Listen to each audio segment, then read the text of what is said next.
Alhamdulillahirabbil alamin wassalatu wassalamu ala asyrafil anbiya'i wal mursalin wa ala alihi wa ashabihi ajma'in. Asyhadu an la ilaha illallah la syarikalah wa asyhadu anna Muhammadan abduhu wa rasuluh. Allahumma salli ala sayyidina Muhammad wa ala ali sayyidina Muhammad ma ba'd. Wa ya ibadallah usikum wa nafsi fi taqwallahi faqad fazal muttaqun fattaqullaha haqqa tuqatih wa la tamutunna illa wa antum muslimun. Alhamdulillahirabbil alamin. Hadirin jamaah salat maghrib yang dimuliakan Allah Subhanahu wa taala.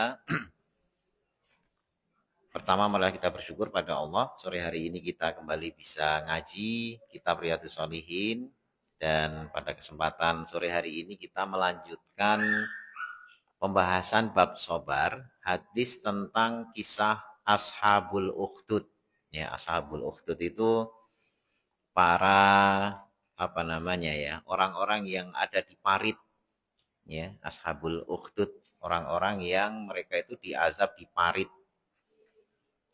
Karena di kisahnya ini kemarin sudah baca secara lengkap ya, hadis panjang tapi belum diterangkan bahwasanya orang-orang beriman itu dipaksa masuk ke dalam parit yang di dalamnya itu dinyalakan api.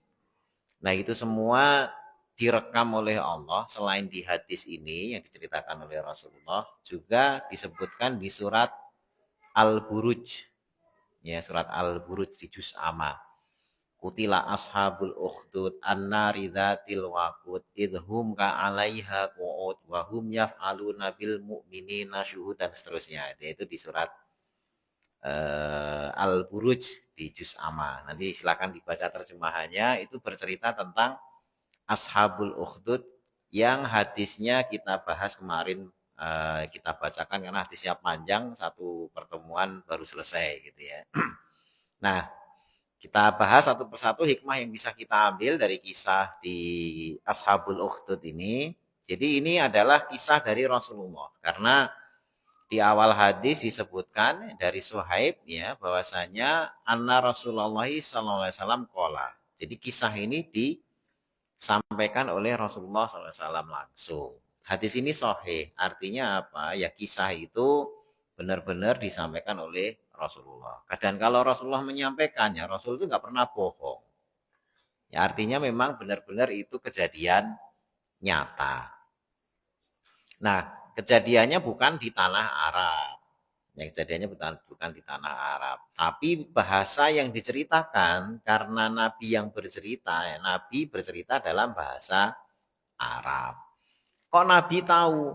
Ya, karena Nabi itu banyak diberi informasi oleh Allah melalui malaikat Jibril. Jadi bukan karena buka-buka referensi ke perpustakaan, baca ya. Nabi kan buta huruf.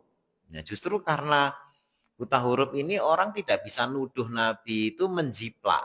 Karena kalau mau menjiplak itu harus baca literatur perpustakaan, buku-buku yang tulisan orang-orang lama. Ya, sehingga kisah Ashabul Ukhdud ini, ini Muhammad ini jiplak, dia baca dari perpustakaan orang Yunani misalnya kayak gitu, atau orang-orang Romawi perpustakaannya dibaca, sehingga ide-idenya itu bajakan. Nah, justru tuduhan ini bisa langsung dibantah karena Nabi itu buta huruf, nggak bisa baca. Ya, jangankan tulisan Latin, tulisan Arab yang tulisannya sendiri saja, maksudnya bangsanya sendiri, bangsa Arab, itu beliau juga nggak bisa baca. Ya, sehingga tuduhan kok ada informasi tentang Ashabul Ukhdud ini, beliau tidak mengakses buku-buku tulisan orang lama yang ditulis secara historis atau sejarah, itu enggak. Nah, jadi ini benar-benar informasi murni dari Allah. Nah, ini menceritakan raja terdahulu. Ya, raja terdahulu biasanya nanti ahli sejarah yang mencocokkan. Oh, ini kisah di zaman apa dan sebagainya. Hanya di sini ada istilah rohib. Ya, kata rohib. Rohib itu biasanya kalau di Al-Quran itu dipakai untuk ahli ibadah dari kalangan ahli kitab. Ya, dari kalangan ahli kitab. Biasanya itu adalah kalangan orang-orang Yahudi yang juga diturunkan kitab. Apakah itu Taurat, ya, kalau kitab pokoknya itu Taurat, Yang dibawa Nabi Dawud pun juga Taurat. Hanya Nabi Dawud itu punya kitab zikir namanya Zabur. Ya, Zabur itu hanya kitab zikir, ya. Tapi Nabi Dawud sendiri, ya walaupun dikatakan Nabi Dawud mendapat wahyu kitab Zabur, tapi hukum yang dijalankan oleh Nabi Dawud itu adalah hukum Taurat. Ya, jadi kata rohib itu biasanya mengacu kepada ahli ibadah yang merupakan kalangan Bani Israel biasanya, ya, yang mereka mendapatkan wahyu. Nah, di sini ada dua tokoh yang diambil ilmunya oleh pemuda atau hulam, ya, yakni satu tukang sihir yang melambangkan atau representasi kebatilan. Ya, dia ngaji kepada tukang sihir. Karena memang awalnya kenapa dia ngaji ke sana tuh karena tukang sihir raja itu butuh generasi penerus, gitu ya, generasi penerus. Tapi ternyata di tengah jalan yang ngaji sihir ini tertarik ngaji kepada ahli ibadah, yakni rohib. Nah, rohib ini melambangkan, merepresentasikan orang yang benar, di kalangan yang benar. Jadi walaupun sebutannya ini pendeta, ini rohib, tapi dalam kisah ini rohib atau pendeta Yahudi itu, ya, itu justru melambangkan kebenaran karena yang diajarkan adalah tauhid, menunjukkan bahwasanya kitab yang diturunkan kepada umat terdahulu pun juga mengajarkan tauhid sebagaimana Islam. Ya, karena memang juga sebenarnya mereka diturunkan syariat Islam. Nah, ketika ngaji, pemuda ini kan kemasukan dua faham. Faham tukang sihir dan faham kebenaran, ya, al-haq dari rohib. Nah, mesti kan kalau ngaji membandingkan. Ya biasa kita ngaji kemana aja, tapi ketika proses ngaji, kadang-kadang kita suka membandingkan. Jangankan ini rohib sama tukang sihir yang memang kutubnya itu apa? Bertentangan. Kadang-kadang ustadz, ya beda masjid aja, wah ngaji di sana tuh ustadznya gini-gini, yang sana ya itu sama-sama muslim gitu ya. Itu banding-bandingin. Sama-sama as-awaja, sama-sama NU, sama-sama Muhammadiyah, sama-sama Persis apa itu kadang-kadang ini beda, ini begini-begini gitu. Itu wajar gitu ya. Nah, itu nanti masing-masing orang berproses dengan ngajinya. Yang penting jangan berhenti ngaji, gitu ya. Jangan berhenti ngaji. Pokoknya ngaji saja. Gitu. Nanti kita akan berproses. Nah, si rohib ini pun juga ngaji terus, ke tukang sihir juga masih ngaji, ke si rohib juga masih ngaji, hanya tetap ya namanya anak muda galau. Ini yang benar yang mana ya? Ya. Tukang sihir yang benar, karena kalau pas ngaji tukang sihir, apa yang diajarkan itu seakan-akan benar-benar gitu ya. Iya. Jadi seakan-akan wah ini ajaran tukang sihir bagus banget.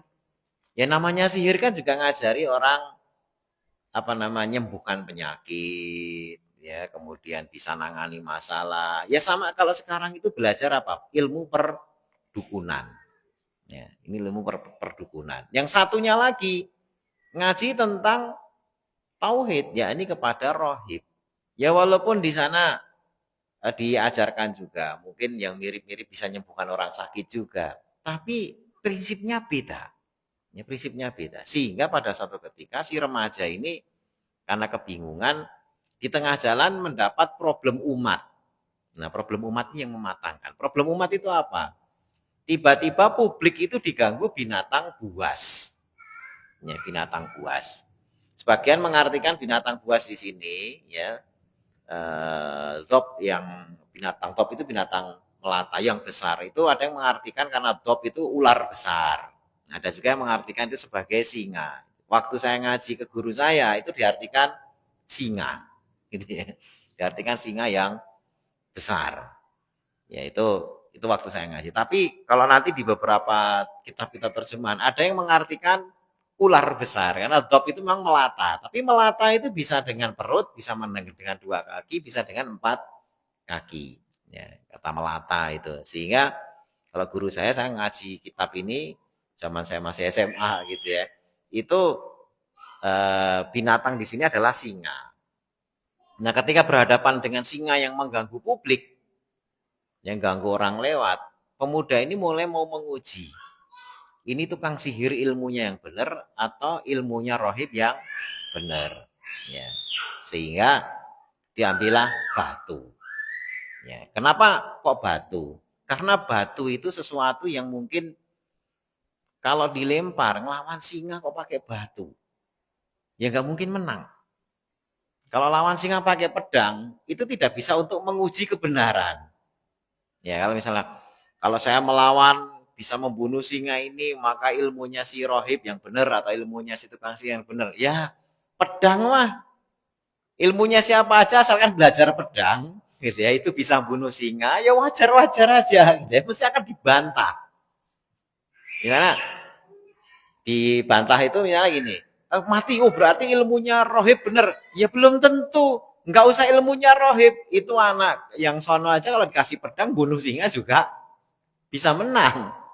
Jadi kalau itu yang membunuh itu pakai pedang, akhirnya tidak bisa membedakan ilmunya rohib atau ilmunya tukang sihir yang benar. Akhirnya apa? Pakai batu.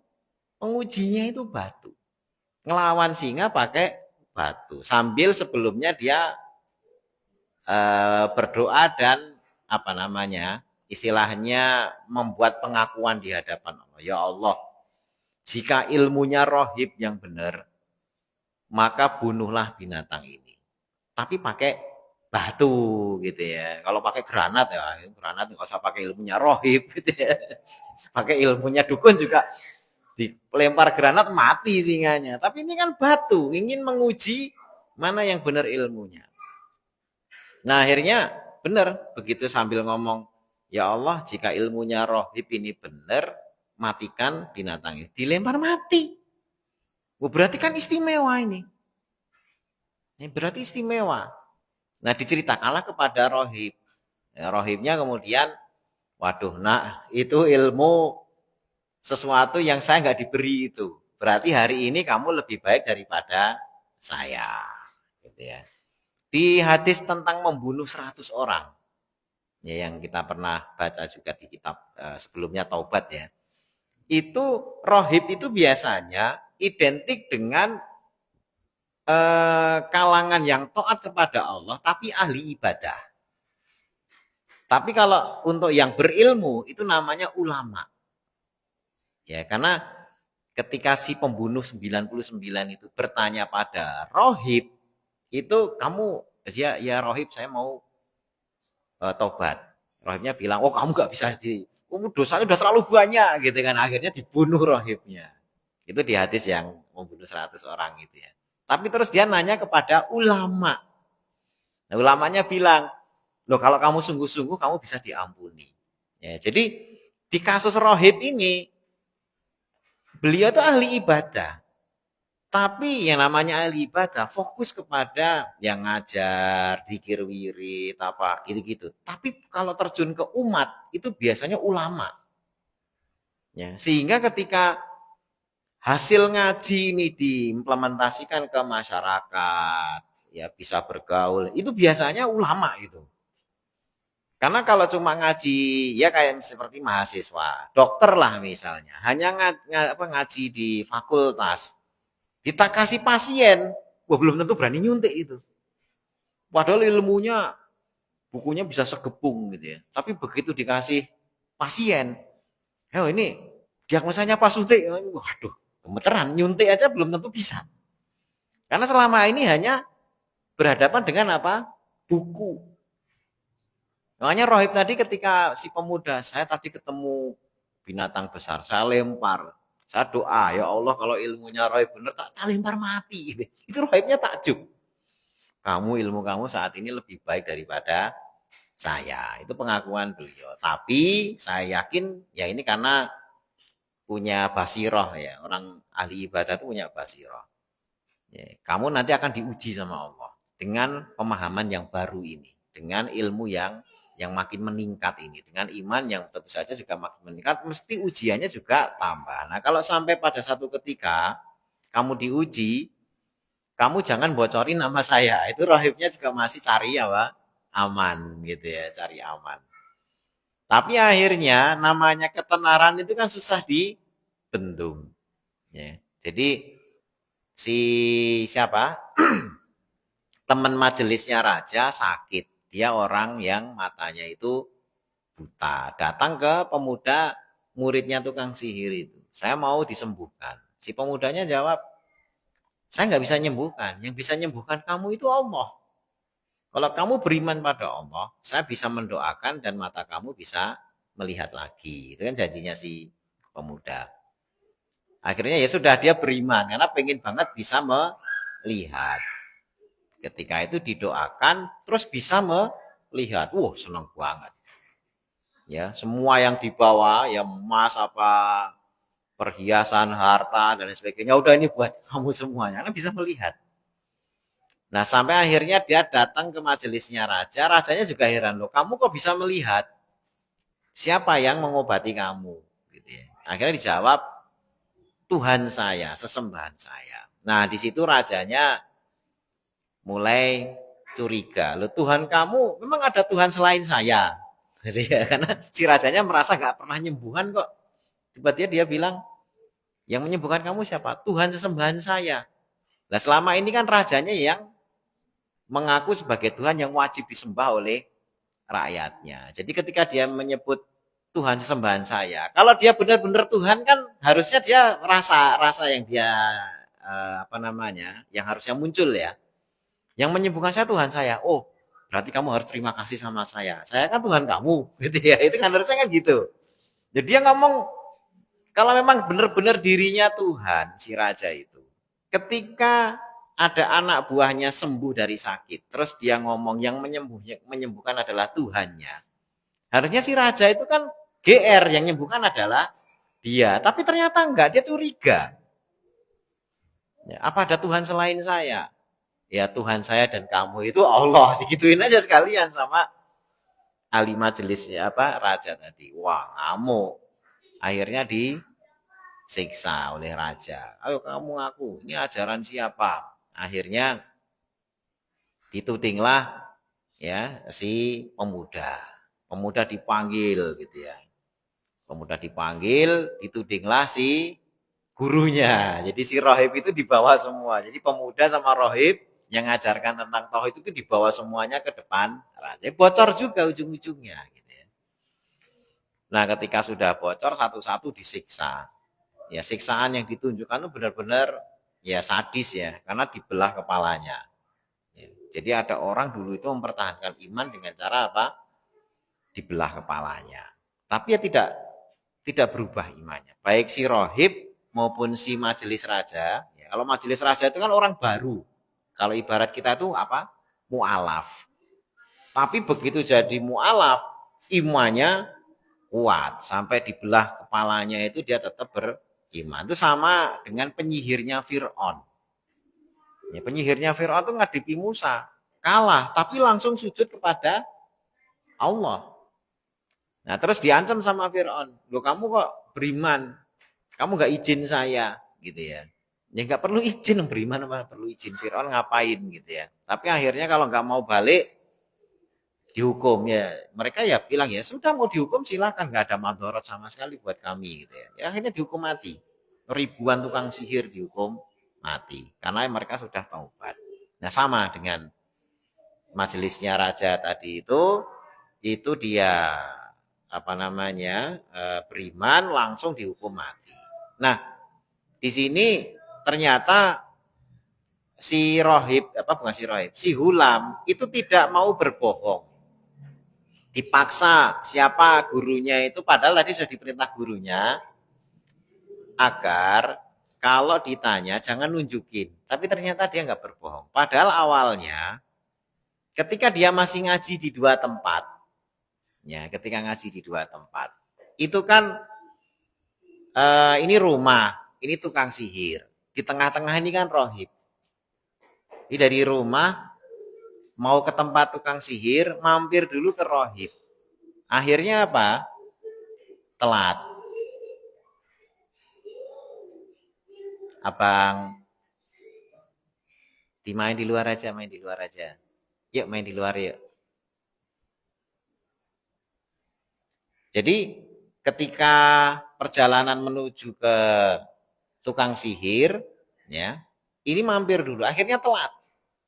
Ketika pulang, mampir juga ke tempat rohib. Akhirnya pulangnya juga telat. Nah kalau telat, rohibnya bilang, kamu kalau diomel-omelin sama tukang sihir, bilang saja keluarga kamu itu yang ngasih tugas macam-macam akhirnya telat. Nah kalau di rumah pulang telat, bilang saja banyak PR dari si tukang sihir. Gitu ya. Ini banyak tugas nih PR dikasih ini. Oh ya sudah akhirnya aman. Tapi dengan cara apa? Berbohong.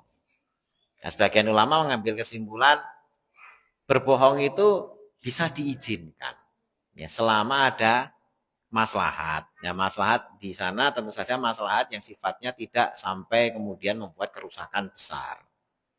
Bahkan misalnya suami istri ada bohong-bohong dikit nggak apa-apa gitu ya. Misalnya masak, istrinya masak, nggak enak sama sekali. Yang ngomong enak, enak gitu ya.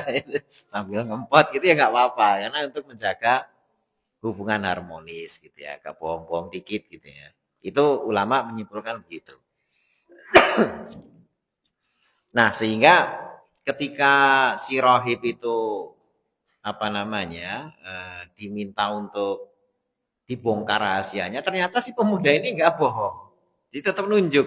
Nah, ini agak sedikit apa namanya ya. Karena memang ibaratnya dia juga menjaga nyawa saudaranya juga yang diancam-ancam.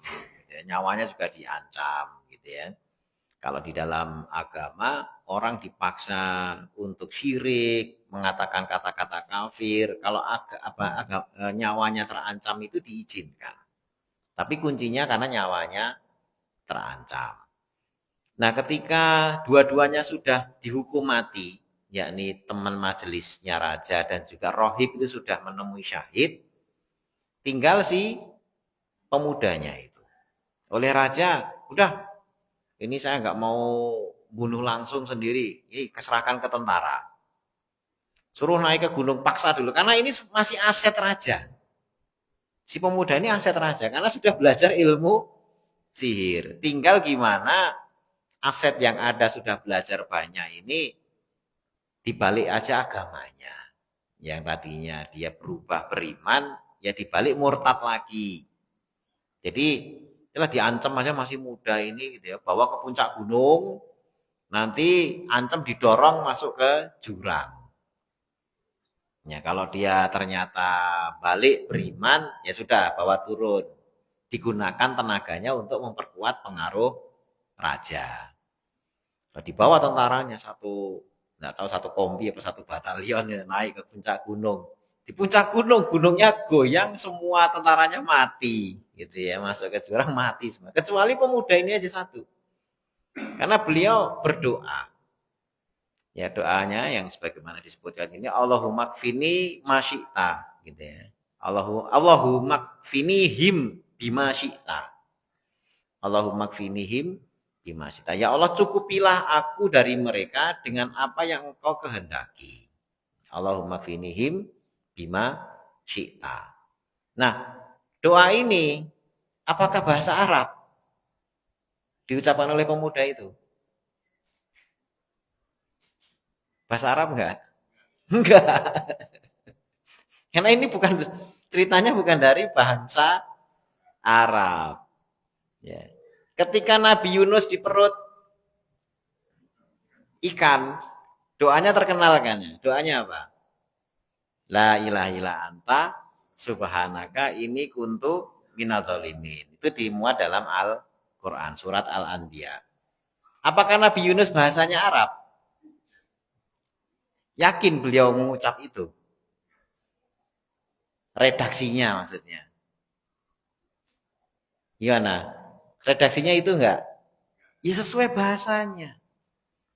Beliau Nabi Yunus itu orang Ninawa. Ninawa itu di Babilonia kuno atau kota Asiria kalau nggak salah, bangsa Asiria.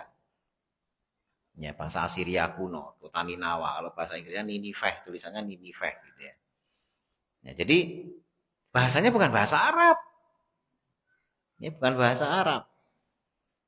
Ketika ada suratnya Nabi Sulaiman kepada siapa? Ratu Bilqis.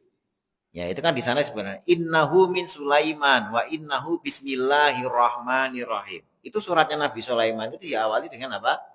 Bismillahirrahmanirrahim. Yakin tulisannya seperti yang Bismillahirrahmanirrahim di Quran? Yakin enggak?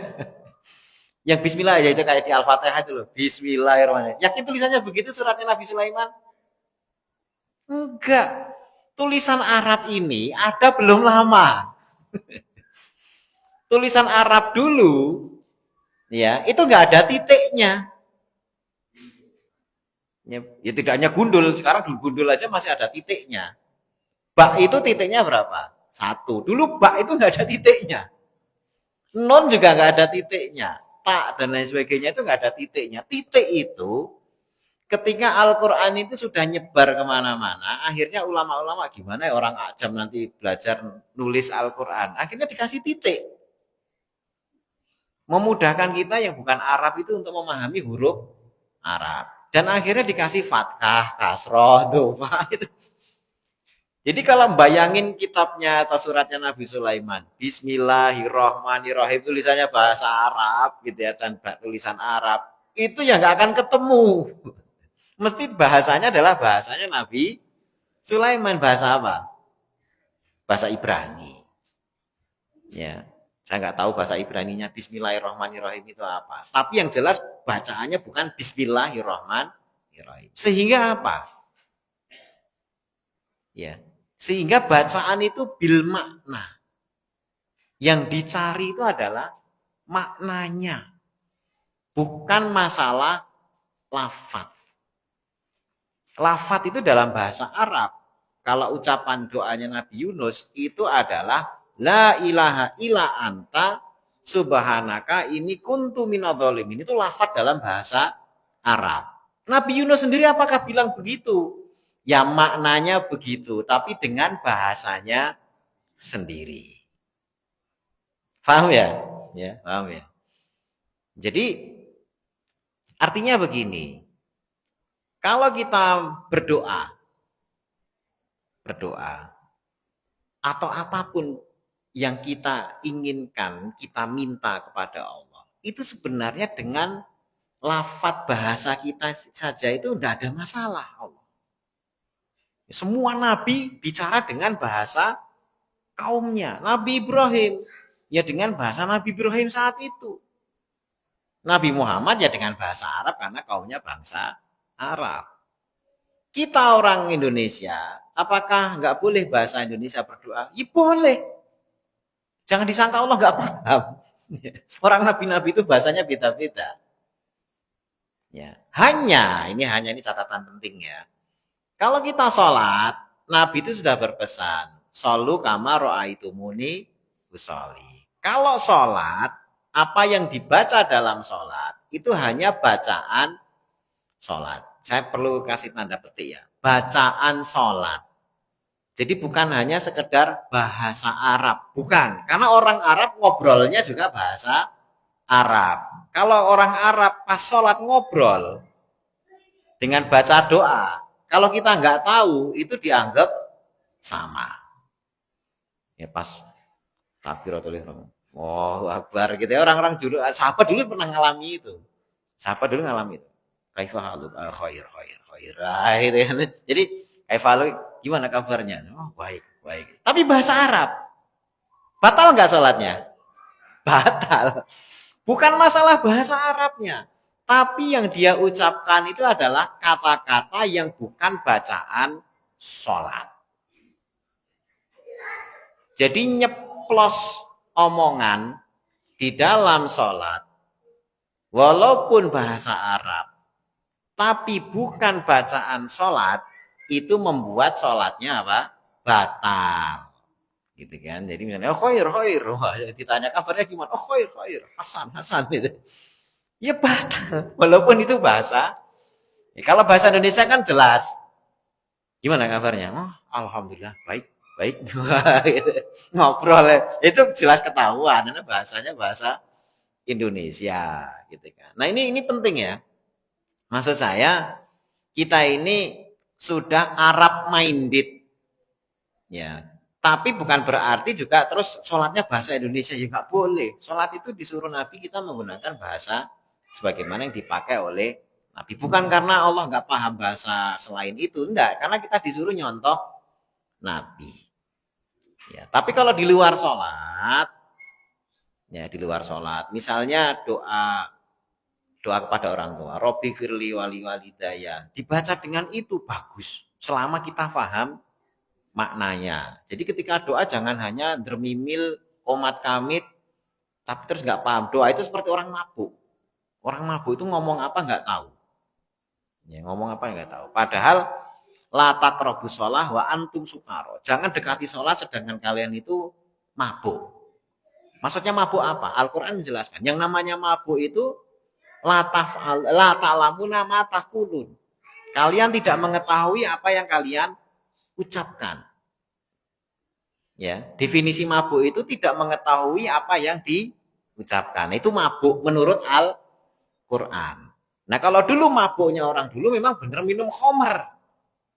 Kalau mabuknya orang sekarang itu nggak paham apa yang diomongkan ketika sholat. Makanya wajib bagi kita ketika sholat itu memahami bacaan sholat agar tidak terkena definisi mabuk. Ya, ketika ruku baca apa? Subhana rabbiyal azim. Maksudnya apa? Ya Allah, Maha suci Engkau, ya Maha suci ya Allah, ya yang Tuhanku yang maha besar. Subhana rabbiyal a'la. Maha suci Allah Tuhanku yang maha tinggi. Itu harus ada di kepala kita ketika ruku, ketika sujud. Ya, artinya mengartikan apa yang kita coba. Dengan mengartikan, pikiran kita nggak akan kemana-mana. Tapi kalau tidak diartikan, pikiran kita itu pikirannya kemana-mana. Jemuran, belum dini, hujan lagi gitu, jemuran pikirannya gitu ya. Pas sholat gitu kan, tahu wah sendal, waduh baru tadi saya taruh nanti hilang lagi gitu ya. Itu setan gitu ya.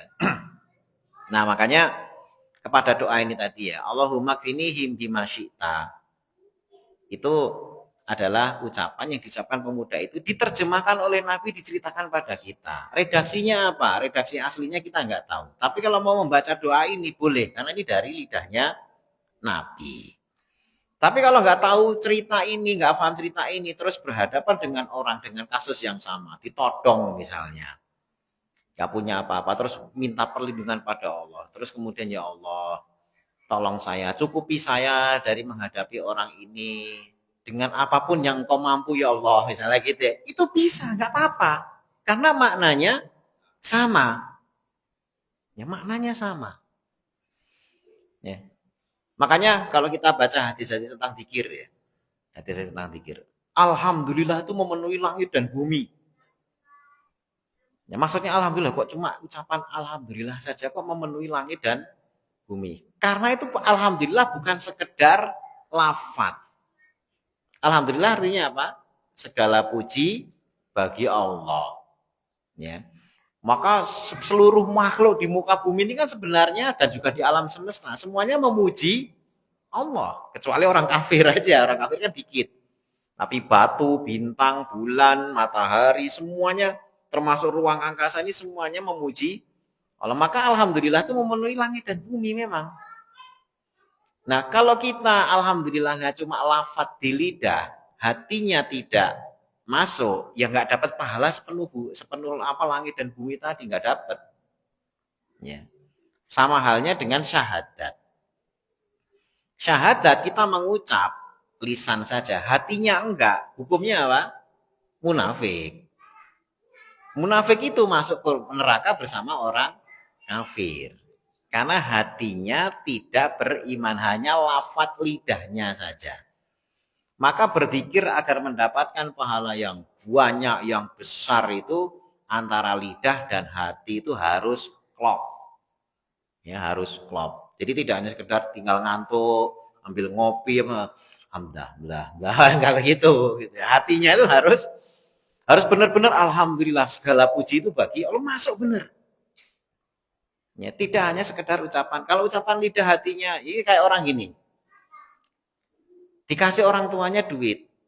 Kan harus bersyukur. Bersyukur terhadap pemberian orang tua. Nah, ini tolong nanti dibelikan buku buat kamu belajar. Buku apa aja yang penting bermanfaat buat belajar kamu.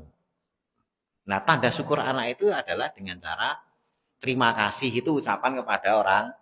Makasih ya Bu, makasih ya Pak. Habis itu benar-benar dibelikan buku sebagaimana amanah orang tua.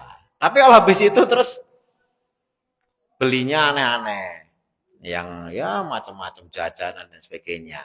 Ucapan terima kasihnya benar di lidah, tapi tindakannya itu tidak bersyukur kepada pemberian orang tua karena tidak menjalani amanah dari duit yang diberikan itu. Ini sama halnya, kita dapat rezeki dari Allah, dapat duit, dapat gaji, dapat makanan, dapat alhamdulillah, ya, tapi terus buat maksiat. Itu namanya mengingkari walaupun lidahnya mensyukuri gitu ya. Nah, itu pentingnya apa namanya? Membedakan lafadz yang memang lafadz yang sama dengan lafadz yang sifatnya makna. Ya, makna. Sebenarnya ini lebih Rasul itu mencontohkan makna. Yang diucapkan pemuda itu maknanya ini. Tapi kalau kita menggunakan lafadz ini, maka ini sah karena ini dari Rasulullah. Makanya kalau doa itu, ini doanya apa ya? Doanya apa ya? Kalau kita nggak paham, pakai bahasa Indonesia aja. Saya ada problem. Problemnya khusus apa? Ya masalahnya ya hanya diberikan kepada saya. Rumit. Ya kalau nggak ada contoh doa yang kita hafal, ya bahasa Indonesia saja. Allah paham. Gitu ya. Karena masalahnya kan khusus buat kita, belum ada doa. Kalau doa-doa kan rata-rata sifatnya apa? Umum, bukan khusus. Nah, kembali kepada ini. Jadi dinaik ke gunung doa itu dibaca, tentaranya apa mati semua, dibawa ke tengah laut juga sama, akhirnya ujung-ujungnya nyerah ke rajanya itu. Ya gimana cara membunuh kamu, tak ajari. Yang membunuh pemuda itu yang ngajari pemudanya itu sendiri. Kumpulkan orang di lapangan, terus angkat panah gitu ya, dilepas anak panahnya sambil membaca Bismillahirrahmanirrahim dengan menyebut nama Allah Tuhannya si pemuda itu. Akhirnya mati. Nah, jadi sebenarnya di sini orang zalim ini, raja zalim ini diperalat, diperalat oleh pemuda ini untuk berdakwah. Artinya memanfaatkan orang zalim untuk dakwah itu boleh. Ya, paham ya? Ini kadang-kadang ada orang-orang, ya kita kan nggak bisa. Misalnya ada orang Muslim, ya dolim itu mungkin maksiatnya juga banyak, mungkin penguasa yang kejam, tapi Muslim. Ya tapi kalau digunakan hartanya gitu ya, kita manfaatkan hartanya dan sebagainya bisa aja. Ya, siapa tahu nanti itu bisa mendapatkan manfaat dari itu, walaupun rajanya sendiri itu nanti masih zalim. Ya, jadi ini menggunakan rajanya, Bismillahirrahmanirrahim, kan berdakwah rajanya, mengakui kebenaran Allah.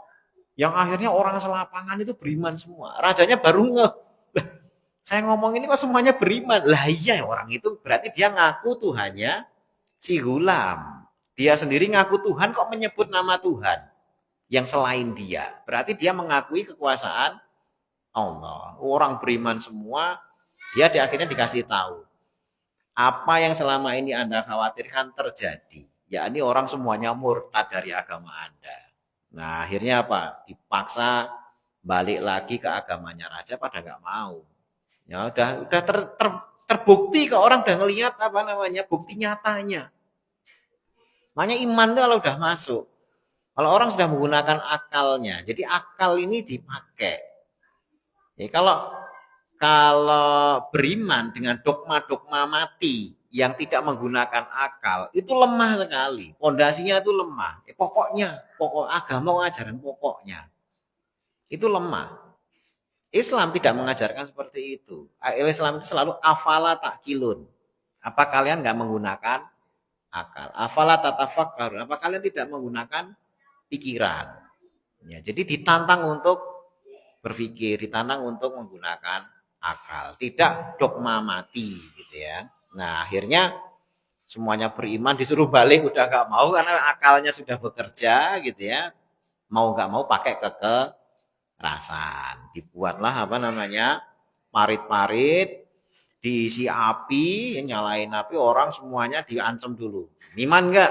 Balik ke raja apa enggak? Iman pada raja apa enggak? Enggak, pokoknya saya beriman pada Allah. Cemplungin.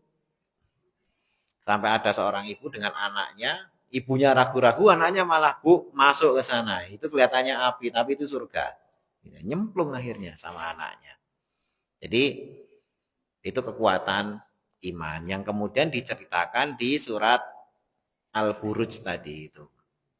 Kutila ashabul ukhdud annari dzatil waqud idhum 'alaiha wa hum yaf'aluna bil mu'minina syuhud. Di satu ayat lagi wa manaqamu ila ayyuminu billahil azizil hamid. Tidaklah mereka itu diperangi kecuali hanya gara-gara beriman kepada Allah Al-Aziz Al-Hamid. Jadi mereka diperangi, mereka dimusuhi itu hanya karena beriman kepada Allah. Itu di surat Al-Buruj, di surat juz amma itu ya. Nanti dibuka lagi juz amanya. Nah, demikian mungkin pelajaran yang bisa kita ambil di sini. Nah, kalau tentang kitabnya sesuai dengan kitab sabar itu adalah omongan anak kecil ya kepada ibunya yang berkata isbiri fa innaki alal haq. Sabarlah wahai ibu, maka sungguhnya engkau berada di dalam al-haq. Ini yang kitabnya sabar. Ini kaitannya apa gitu kan? Ini yang ada kata sabarlah wahai ibu, silakan masuk ke api karena ibu itu berada dalam kebenaran. Itu ya, perkataan si anak kepada ibunya untuk nyemplung ke dalam api. Ya. Ya memang yang namanya menjalankan kebenaran itu butuh apa? Kesabaran. Dan kesabaran itu butuh ilmu. Wa kaifa tasbiru ala ma lam tuhit bihi khubra. Bagaimana kalian bisa sabar kalau nggak punya ilmunya? Dulu saya ceritakan orang hamil baru 3 bulan, ya dia akan bersabar karena dia sudah tahu ilmunya. Yang namanya hamil itu 9 bulan. Kalau nggak tahu ilmunya baru 3 bulan udah mulai nggak sabar. Kok kapan lahirnya? Gitu ya. Kapan selesainya ini udah perut sakit. Baru 3 bulan gitu ya. Tapi karena dia nggak tahu ngomel terus. Nah kadang-kadang kita itu diberi musibah oleh Allah. Itu kan ada durasinya. Masalahnya kita tuh nggak pernah tahu kapan durasinya rampung. Kalau ilmu tentang hamil tadi kan udah tahu 9 bulan. Nah kadang-kadang musibah kita itu 3 tahun. Baru setahun ngomel mulu gitu ya. Nggak pernah bersyukur, ngeluh dan lain sebagainya. Nah makanya kalau sabar itu tadi harus dengan ilmu ya, kita nggak tahu ini sampai kapan, ya udahlah sabar dulu, siapa tahu cepet, tapi juga kalau lambat pun juga kita harus bersabar sebagaimana kisah Nabi siapa? Nabi Ayub itu sampai 16 tahun kena sakit, itu sabar. 16 tahun sakit itu mana ada yang bisa sabar. Opnam seminggu di rumah sakit aja udah ngeluh, ini 16 tahun gitu ya. Itu Nabi Ayub. Itu saja, mudah-mudahan bermanfaat. Kalau ada benarnya dari Allah, kita tutup doa kafaratul majelis. Subhanakallahumma bihamdika asyhadu an la ilaha illa anta astaghfiruka wa atubu ilaik. Assalamualaikum warahmatullahi wabarakatuh.